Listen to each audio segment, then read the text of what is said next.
Hey everybody, and welcome back to 365 Riffs for Beginning Guitar. Today we have one of my all-time favorite tunes, End of the Line from the Traveling Wilburys. You can be surprised how easy it is to strum your way through these chords. If you're looking for a little more of a challenge, you can check out the intro.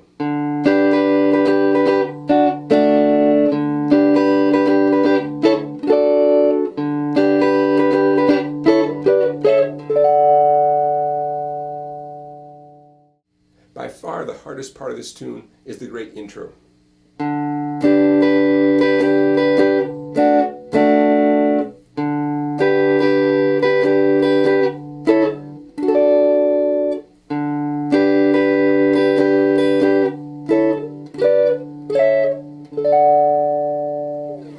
Okay, now I checked out the video of the band playing this, the original official Traveling Wilburys video, and I watched George Harrison's hand quite a bit, slowed down the video thanks to YouTube, and I feel pretty confident that what I'm about to show you, these are the correct chord voicings for your left hand. So check it out.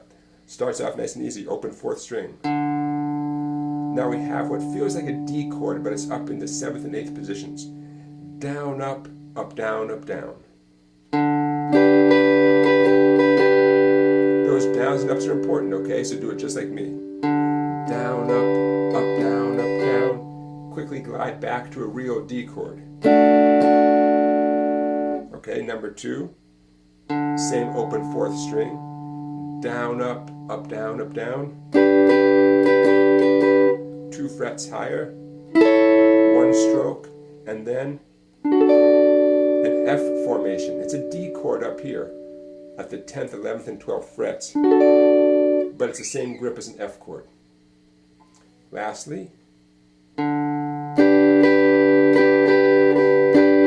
frets higher. Now this is crucial, okay? Watch this. My 3rd finger, my ring finger, is going to slide without lifting away from the string from 10 up to 12. My middle is going to join right next to it, 12th fret, 3rd string, index finger, 10th fret, 1st string. Okay, 10, 12, 12. That whole grip is going to slide up 2 frets, 12, 14, 14. Lastly, my ring finger, it's on 14, 2nd string, glide up to 15, 2nd string, and literally a D chord 1 octave higher than you usually play it, 14, 15, 14. You can include the open D string, of course. Okay, not easy, right? Practice it slowly and you'll do just fine. Now let's go on to the part of the song, the rhythm guitar part, the accompaniment for the verse and the chorus, much, much easier. Here it comes.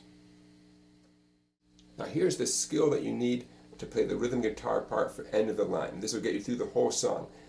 Now when you listen to the recording, there's multiple guitars doing nice layers of stuff. Think of all the great guitar players banging out their chords during the song, right? But what I'm going to do is going to help you get through the tune nice and easy in a very appropriate, logical, musical way. Okay, we got the boom chick strum is what I'm talking about, the boom chick strum. Only 3 chords. Now, when you play the boom chick strum on the D major chord, it's nice to alternate between hitting the 4th string open, that's the boom, and a light strum, and then the 5th string. Okay? Whenever it's time to play the G chord, alternate between 6 and 4.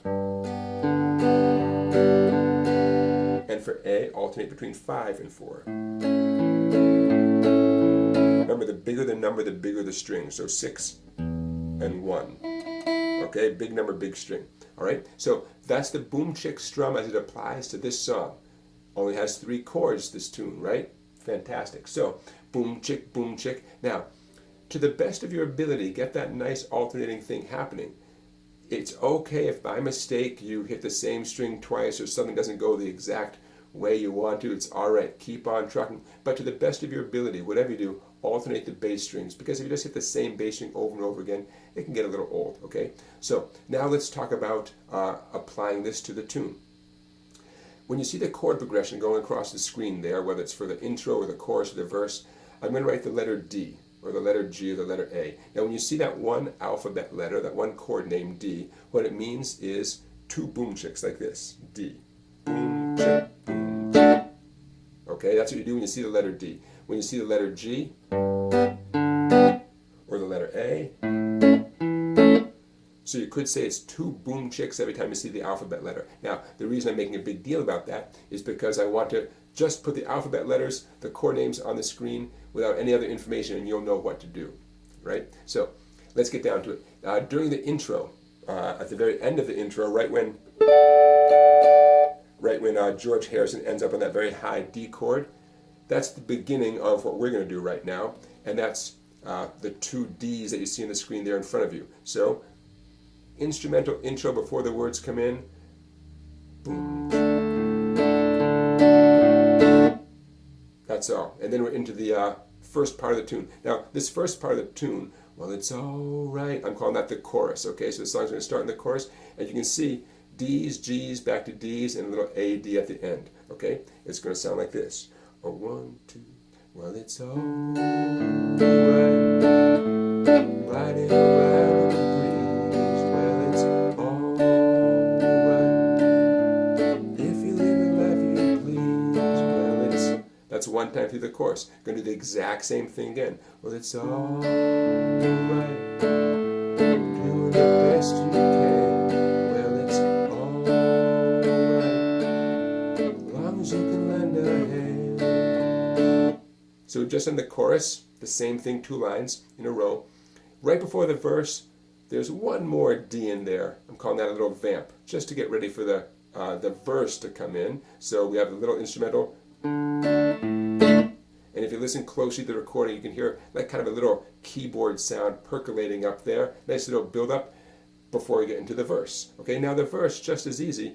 Different chord progression, but just as easy. You can see there on the screen. The verse, we have G, G, D, D 3 times, and then some A's at the end, okay? And with the words, it sounds like this. Here's the verse. You can sit around for the phone to ring. Wait for someone to tell you everything. Sit around and wonder what tomorrow will bring. Here comes the A. Maybe a diamond ring. Okay, and there's the verse. That's it.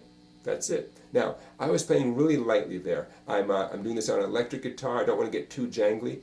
I definitely encourage you to bang out those bass notes with a little more volume. I'm going to back off my volume for a second. I'm going to do the verse, the G chord, as if I'm doing the verse. I'm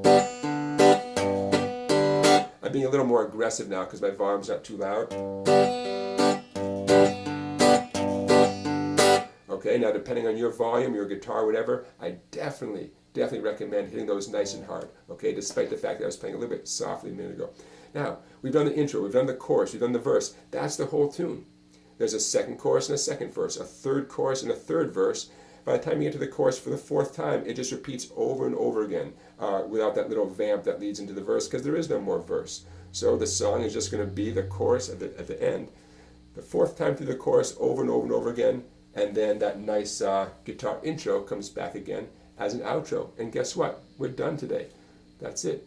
End of the line from the Traveling Wilburys. My first video on a Traveling Wilburys song, but definitely not my last. I can't wait to do some more. So everybody, before I forget, I have information for you, including check out my website down there, Songbike. Check out my Instagram page. Instagram, you can find me song_bike. On Instagram. You can check me out on Facebook at my Songbike. I'm on Facebook. And I hope you give this video a thumbs up, and I hope you like my, I hope you subscribe to my YouTube channel. And I think that does it for today. Hope you enjoy this song. Can't wait to hear you banging it out. Maybe you can do your own version of this and post it on YouTube for all of us to see. Hey everybody, thanks for watching.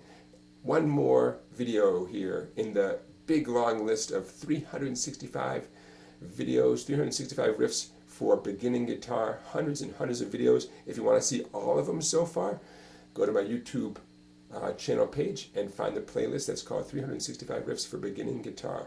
And check out all of them. A lot of fantastic songs on there. Okay, everybody, I will see you tomorrow.